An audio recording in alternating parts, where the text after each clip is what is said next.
Hey everyone, this is Doug C. Brown with the CEO Sales Strategies Podcast. Mr. Rich Horwath is coming on the call, and Rich is a specialist in growing revenue in companies as well as strategic thinking. We're going to talk a lot about the reality of strategy because a lot of people, they just don't really understand it. They get the concept, but they really don't know how to put it in play and how to grow revenue from a strategic point of view. Many people talk about tactics. People get that pretty quickly, but the strategic point of view, a little more elusive. We're going to talk about that. And we're going to talk about how you grow revenue and how you do it systematically and how you can think through that. He's got a couple of matrices he's given us in this. It's a really good episode. Get a pen, paper, take notes, as I always say. And please, please, please, review this thing over and over and over again until it sets in the lessons in this particular podcast episode, because it's really a masterclass on how to do so. All right. Those of you who want to have some help in your EBITDA, in improving your EBITDA multiple, increasing the cash flow for you for use today, or I should say, improving the valuation of your company because maybe you want to exit. Let's have a conversation on how to improve that revenue, that profitability, increase that EBITDA multiple, and reduce those expenses that are going on in the company so that you, when you exit, if you decide to exit, you get a higher multiple. And if you decide not to exit, you got a heck of a lot more cash to work with now because you're sitting on untapped revenue and profits. All right, just reach out to me directly at doug@ceosalesstrategies.com and we'll have a conversation. Let's go talk to Rich right now. Again, get a paper, pen. You're going to love this episode. Here we go. Hey, Rich, welcome to the CEO Sales Strategies Podcast. Thanks so much for being here today. Doug, thanks for having me. Great to be with you. I'm so happy that you're here. We're going to talk about some really great stuff, folks. Take out a pen, paper, digital pad. If you're driving, and you hear some of this information, you're probably going to be laughing a little bit and maybe crying a little bit that you're not doing it. But make sure you take copious notes. Rich, let's kind of fill people in on your background, if you wouldn't mind, and that will set the stage for what we're doing here. Yeah, so about 25 years ago, so I'm dating myself a little bit, I was working for a marketing firm, and we were doing strategic plans for companies, and we had an offsite meeting. And at one of the coffee breaks, guy came up to me and he said, "Hey, Rich, I just had my performance review with my HR team, and they said, you're too tactical. You need to be more strategic." And he said, "How do I do that?" And Doug, this was 25 years ago, and I was thinking, that's a great question. Let me think about it. So I thought about it for a while. Most of the books on strategy back then were really about corporate strategy, business unit strategy. There wasn't really anything for the individual manager leader to be more strategic. So, Doug, that was really my light bulb moment that said, hey, if I could help people be strategic, not once a year, but throughout the year to use their time, their talent, their budget as effectively as possible, then that might be a good place to be. So fast forward the last 25 years, that's what I've dedicated my life to, is just helping people think, plan, and act strategically every day. So let's dig into that for a second, Rich, if you don't mind, because a lot of people throw the word strategy around, right? It's like, you got to be more strategic. This has to be strategic objectives, this, that, right? But I don't think many people really know the concept of strategy, but I'm talking about how it's applied to evolving the business model, how it's, applied to growing revenue.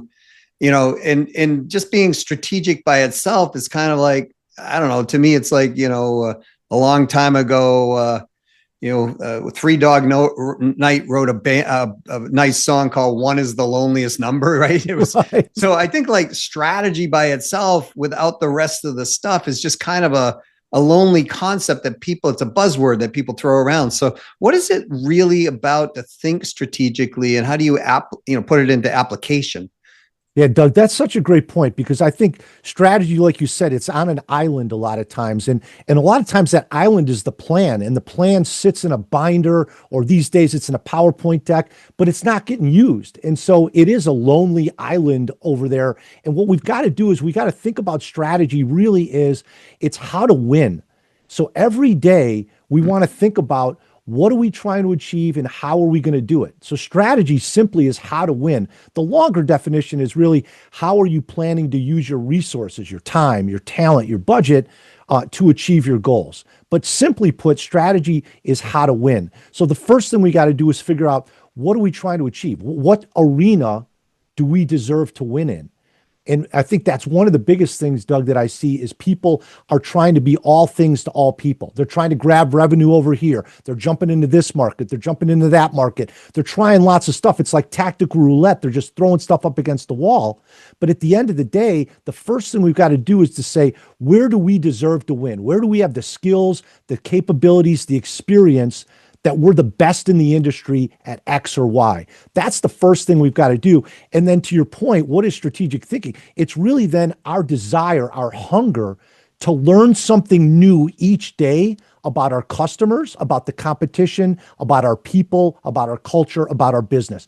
And the reason I say that, Doug, is because so many people that have 10, 15, 20 years of experience, they put it in cruise control. They're not actively learning every day. And that's really what strategic thinking is. It's learning something new every day that helps you grow your revenue, that helps you outperform the competition. The sad part about that is when they stop doing that, they're actually sliding backwards and they just don't get it until they're like, so I can't say the name of this television company I worked with 3 letters. But you all would know it. And they had a division that was like PBS. And their sales team had been selling since, I don't know, 1945 or whatever. I mean, they were really seasoned, older people and very smart. But that's what happened to this division, Rich, is the internet came in. Yeah. And they were still selling like the older style Tin Man top down selling strategies. And they were like, I can't understand why we're not converting anymore. Yeah. And so when I looked at the sales team members, I was like, no one has been studying on up to date strategic shift. Yes. And so is that a decent example of how, strategic, who was the President Bush strategery they used to do on on Saturday Night Live or whatever. Yes, yes. No hate mail, folks, please. But is that a good example of what we're trying to convey? Yeah, that's a great example. And again, it's if you go back to the military arena, that's where actually strategy started thousands of years ago and up through Napoleon. And one of the reasons, you look at somebody like Napoleon was one of the greatest generals in history and one of the greatest military thinkers of all time. But what happened at the end is he got caught fighting the previous war. He was using tactics and equipment and military tools that were dated. And so all of a sudden, people were coming up with new tactics, new ideas, the blitzkrieg and things like that. And all of a sudden, the greatest military thinker of all time became a footnote because he wasn't able to adapt and to evolve. And that's the thing, I think, Doug, that you're talking about in that example with the TV firm is that they didn't evolve. And that's one of the things I would challenge everybody out there listening is, are you evolving? Because Doug, your point was exactly right. If you're not getting better, if you're not progressing, you're not staying still. You're falling backwards. There is no neutral anymore. So I think that's a great point. And so really it's about evolution. How are we evolving to get better? So, yeah, I mean, if we think about it in the simplest form, like our bodies, right? Our human bodies, if we don't exercise or work out or do whatever, and we get older, like I am, I'll tell you that right now. I work out almost every day of the week because if I don't, in 2 or 3 weeks, I can notice changes in my body that I really don't want, right? It's like, oh, this hurts a little. Oh, this hurts. And so if we can apply that analogy, if you will, to the business, the same thing happens in our businesses. And especially now with technology changing. I mean, for a lot of businesses, like, I mean, AI has kicked in things into super high gear. But Rich, I remember when the internet came in, and this was back, 1999, I think I was saying this to people. I was walking around. I worked for a corporation at that time, and I walked around in the sales department. I go, this internet thing's going to change how we sell forever. Yeah. And every one of my team members said, you're crazy. That's never going to happen. Oh, and I'm like, think about wow. this. They get the information that we're trying to, give them as an expert channel at this point. Like they rely on us for expertise. But I said, if this keeps going in 3 to 5 years, man, they're going to know as much as we do or more than we do. Yeah. And, and they all told me I was crazy. I've actually had a few of them that I'm still in touch with. They go, you weren't so stupid back then. So let's talk about strategies as it performs to building out growing revenue around the plan of growing out revenue, because, you and I were talking earlier and you said something and I fully agree.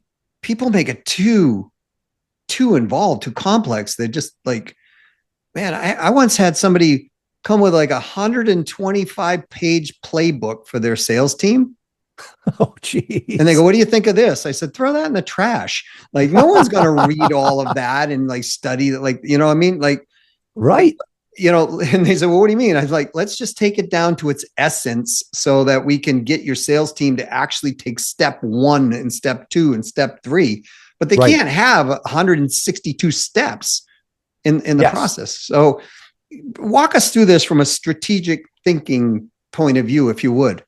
Yeah. So whatever you do out there, whether you're a sales leader, a sales manager, the CEO of the organization, you've got to answer 2 questions. You've got to answer, what are we trying to achieve?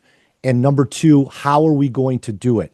And that seems so basic, Doug, but the reality is I look at about 300 to 400 plans a year. And what I see is probably 60 to 70% of plans don't answer those 2 questions. There's simply a laundry list of clients or customers. There's market share data. There's competitive intelligence, but they're not answering those 2 questions. What are you trying to achieve?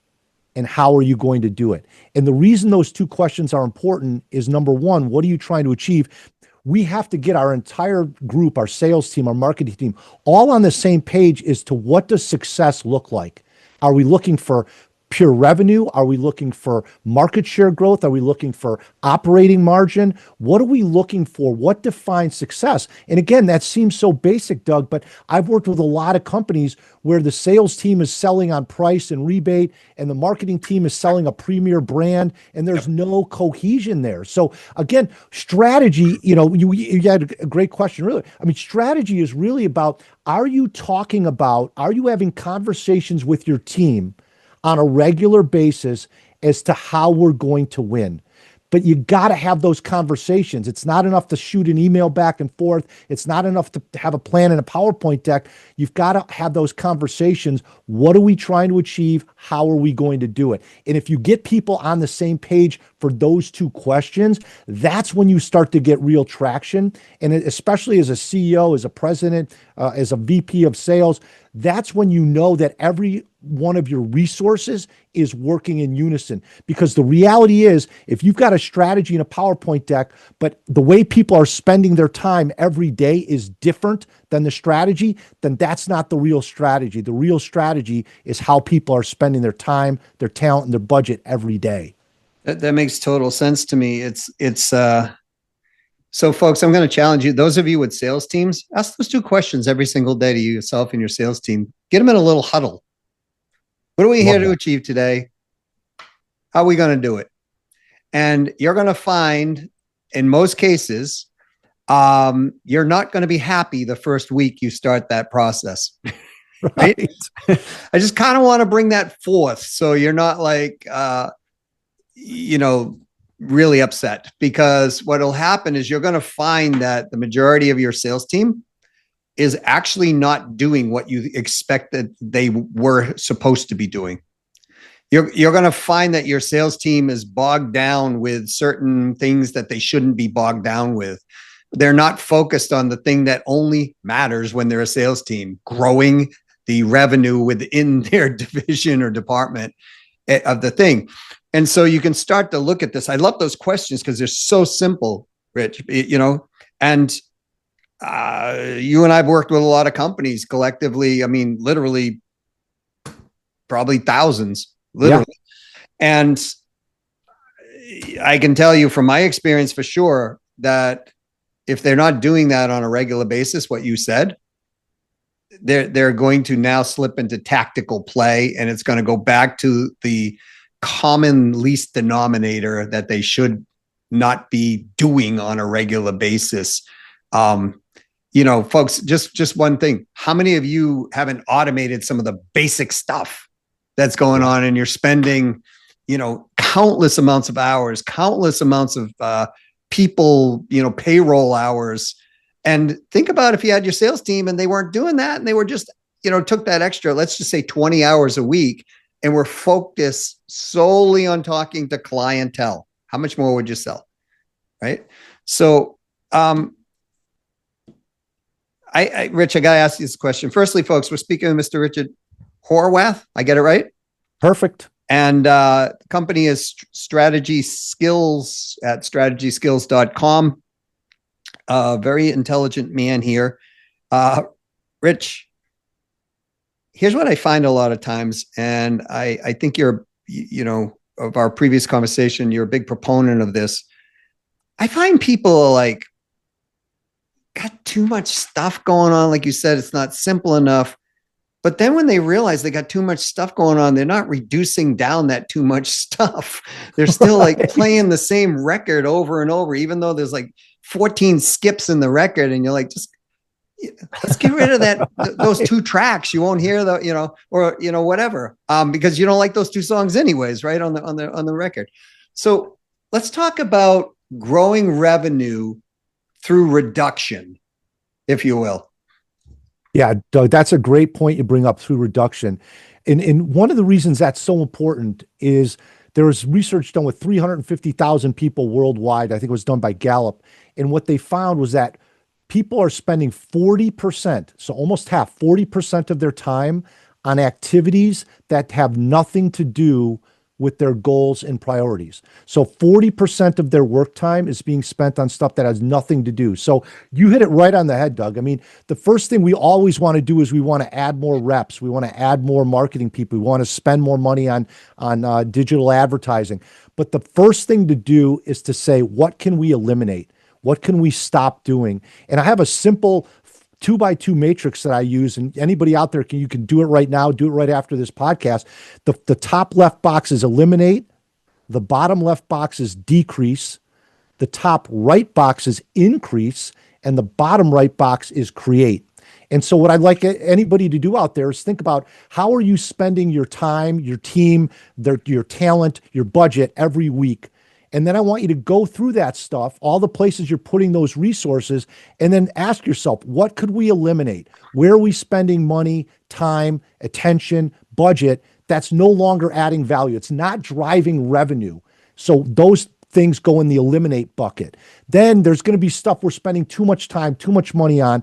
That goes in the decrease bucket. Then if we've made some trade-offs on that left side, then in that right side, where should we be spending more time, more budget, more attention to grow revenue? And then finally, in the bottom right, what should we start doing or create that we haven't done in the past? And so that's a simple, I call it the trade-off matrix, Doug, but that's a simple exercise anybody can do. And I've done it with people that are sales reps, and I've done it with CEOs that run $30 billion companies. So it works at all levels. But at least on a quarterly basis, I'd recommend going through those 4 boxes, yourself and your team, and ask, what can we eliminate, decrease, increase, and create? I love that 2x2. I actually just wrote it down, and on the left side, because we focus on EBITDA multiplication, right? So we're talking about how do we create more cash flow, Yep. To either use in the company at the time or both improve the valuation of the company, because if we can increase the EBITDA multiple, then usually the valuation will go up, because if it's a 5x on the company and we increase by 10%, then that 10% gets multiplied up by 5x. So the eliminate decrease on the left side of the matrix there is really about what we call, cash reduction or Yeah, right. And exactly. on the right side, these are increase and create. These are revenue, generating activities. So Yep. it's perfect. I hope you don't mind me pirating your 2x2 for that I love purpose. it. But um, Absolutely.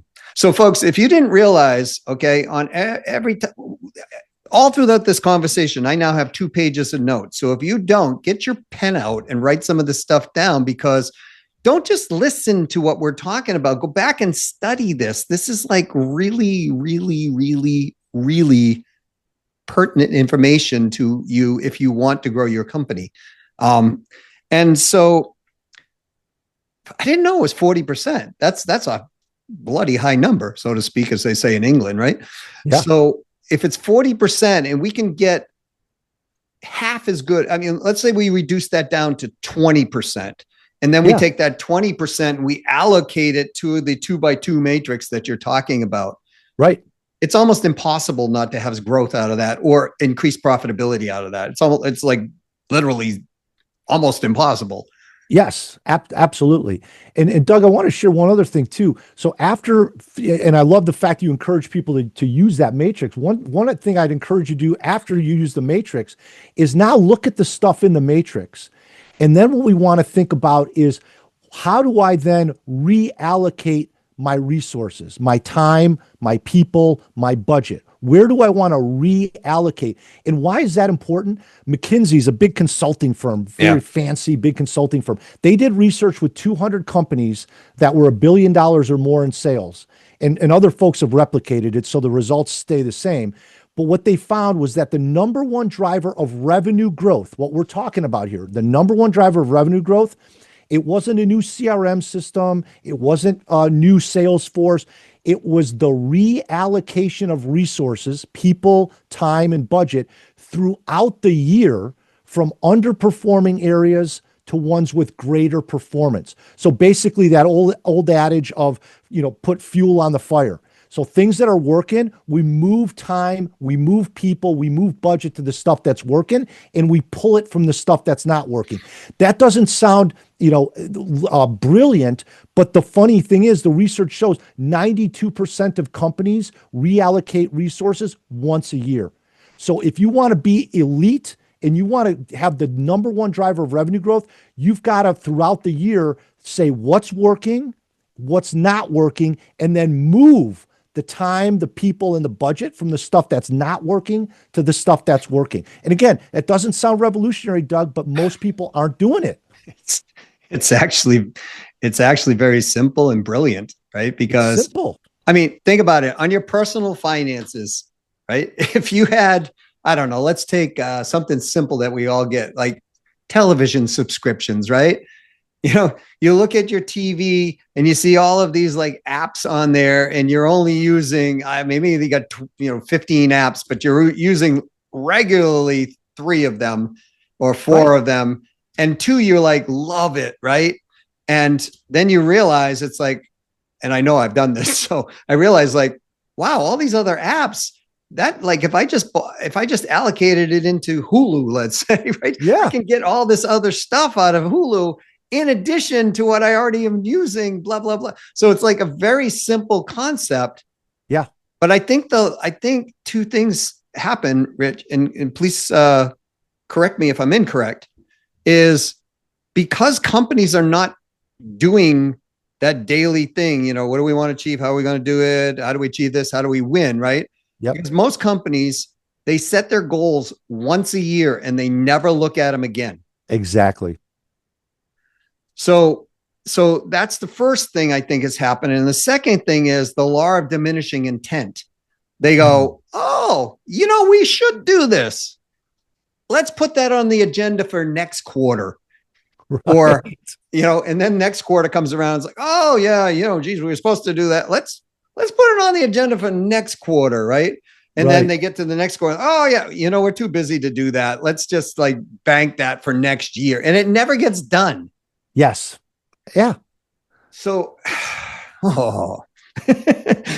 so folks, if you can't tell, Rich is very passionate about this. I am too, right? Because it's heartbreaking sometimes to see the growth that you can have. And we're like, You can do it. You can do it. You can do it. You can see it in the math. You can see it in the numbers. And then it's just like doesn't get done. And then something changes later on. And it's like, well, if you just had done this, you would be surviving that, right? Yep. So we're not talking about restructuring the whole company. We're talking about making minor shifts and tweaks in the allocation component of what they're currently doing, and then deploying resources that are already there into things that are working more effectively or more efficiently. Is that accurate? That's absolutely accurate. And Doug, it's so funny because I mean, even with, let's talk about sales reps. I worked with a company recently, and we looked at the numbers, we looked at the territories, and we said, and the recommendation was, let's move these 3 reps to the West Coast. That's where all the business is. That's what, and everybody was frozen. They said, well, no, we've always had reps in the Southeast in this area. We said, but that's not, the numbers don't support it. Yeah. And so they didn't want to reallocate because historically they haven't done it. But with the shift in the market dynamics, they need to do it. They still haven't done it. So to your point, it's not huge tweaks, but it's these minor things we need to do on a regular basis. Yeah. And folks, don't get us wrong. We're not saying that, you're busy and you don't have things to do and all that other stuff. But what we're saying is you can get parts of this thing in play earlier than later. You don't even have to accomplish 100% of it in a short period of time, but the outcomes of what you can achieve are so Rich, to illustrate this, so I worked with a kind of, they were not a startup company, but they were doing really well, and they were in the wireless space, super nice people. And they were doing like 3.5 million. They said, would you come in and help us with our sales team, like get them selling better, And I said, well, it's not our primary focus, but I'd be happy to do it. So we did. And they went from 3.5 million to 6 million in the first year, just by retweaking some things that they were doing in their conversational selling process and their prospecting process. Right. And so, and kind of banging them on the head a little bit on the mindset of the sales side. So we got there, and through that process, it was kind of like, listen, guys, you've got some outside resources here. And you've got some sales team members that aren't really performing all that well. To your point, Rich, why don't we take some of this internal money that's being spent on stuff that's not working so well? It's working, but not great. Right. You got some really good interior salespeople. Keep them. Let's take the resources and let's go out and build an independent agent channel. Because you can see your agents are actually producing, and they're actually more profitable than your internal. Yeah, love it. And so it kind of held off for about a year and almost 15 months. And I had a conversation with them. They're like, yeah, let's do this. Well, they essentially in the next year and a half doubled their business. Wow. That's awesome. Then a nice PE company, if I remember correctly, or some investing company came along and just like offered them, as they said, stupid money. But if they hadn't reallocated those resources, to your point, if they hadn't reallocated those resources to that new channel, then that PE firm would, if they wanted them, would have offered them far less money for number one. Yeah. But, because they were so profitable, it was like a slam dunk on the sale for them. But if they didn't do that, then they would have never doubled up on that side of the revenue. And increase the profitability in the company as well. Yeah. So, folks, the reason I keep beating this drum is I cannot tell you it over and over what Rich is bringing forth is absolutely spot on. Rich, I could talk about this all day. I know everybody's like, God, Doug, you don't usually go this long. Okay, got it. How do people get a hold of you, Rich? And if they want to reach out to you.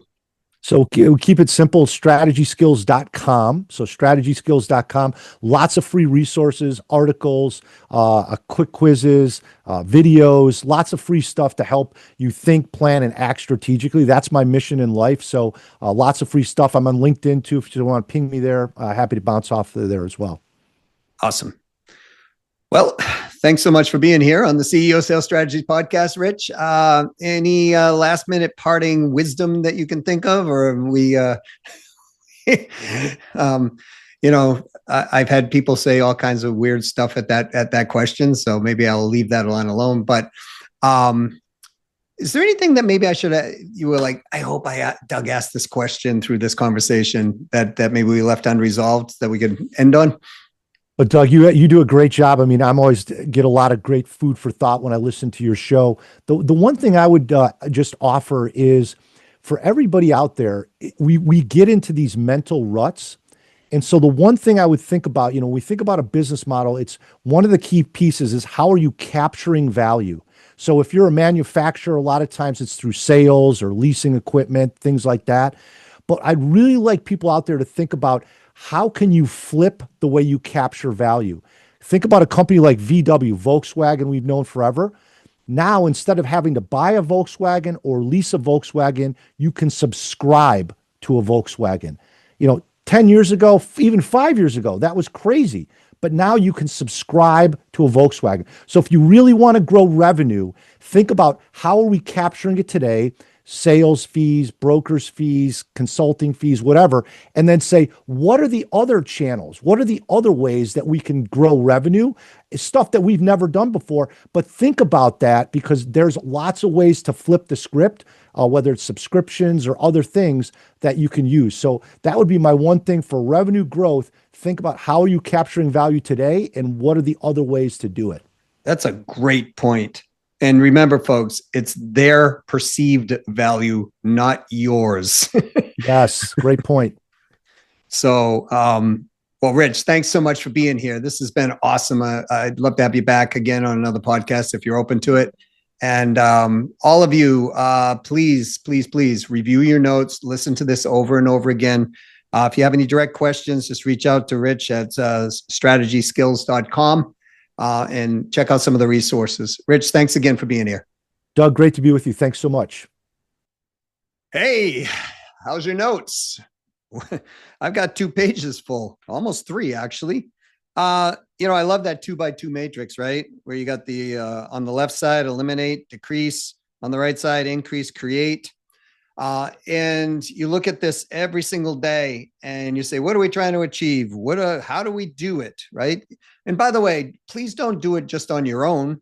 I mean, even if you're an army of one, right, get other people to help you. Their point of view and the perspective is usually different than ours. And, the collective mind of the mastermind, if you will, the old Napoleon Hill process, it still works no matter what size company. And if you're a very large company and you're a CEO or the owner of that company and you're kind of on that island, or you've got people that are kind of like just agreeing with you all the time for a new circle, right? It's one of those things that you want to get that counterbalancing going on, even if everybody do not agree. Russ Whitney, who had a $1 billion company, once said to me, Doug, if you have business partners that are always agreeing, you really don't need business partners. And I love that statement. I've taken it with me for a long time. So how do you achieve? How do you win? What are you trying to achieve and how do you do it? And work on that strategy every single day and make sure that your connections are going forward and that you're learning going forward. Now, I threw the connections thing in there because your connections are gold, and most people, they don't follow up with these connections, right? You sell somebody one time or you meet somebody and it's like you have the best intentions of the world to staying in touch with them, but life gets in the way because you don't have the systems, you don't have the processes, you don't have a systematic revenue growth generating machine. By the way, follow-up is an easy way to bump your revenue by 5 to 15%. But people just don't have a process or a system on and around it. So make sure that you are delivering the value perception. As I've always said on this podcast, deliver the value perception that they want, not what you are thinking value is. They pay for what they want, not necessarily what we want, although sometimes it is one and the same. Speaking of putting value perception out there, systems, processes, and predictable revenue growth. Again, if you're looking to increase your EBITDA multiple in your company to create more cash flow or to create a higher valuation on your company, and you want some assistance doing that, some expert help, reach out to me at Doug@ceosalesstrategies.com. Sales strategies is plural.com. If you like this, this podcast, if you love this episode, please take some time, go up and give it a 5-star review. I'd be forever grateful. I love when I see new reviews go up there. It's frankly an ego stroke for me, but the reality is I very much have high gratitude and appreciation for people who are doing that. So thank you, thank you, thank you. Until next time, go out and sell something, sell a lot of it. Play win, win, win. That means that you win, they win, someone else wins. If they're not winning, you're not winning, disengage. That would be the process. You can always find a better job for yourself and a better job agreement for the agreement between you and the party. And you can play win, win, win by helping them no matter what. It's a great thing. I've done this. I've disengaged from certain things saying, I'm not your guy, but this is the person who can help you. This is the company. This is the resource. And, almost always it comes back to me in other ways. People have thrown referrals back. People have called me when they had another issue that they knew I could resolve. And it's just the way to play life in general, I believe. And it's a heck of a lot more fun. All right. Don't discount when you don't have to. And most of the time, you don't have to. Remember, value perception, their value perception is more important than our value perception because that's what they want. All right. Until next time, be brilliant and to your success. This is Doug C. Brown with the CEO Sales Strategies Podcast. Thanks for being here.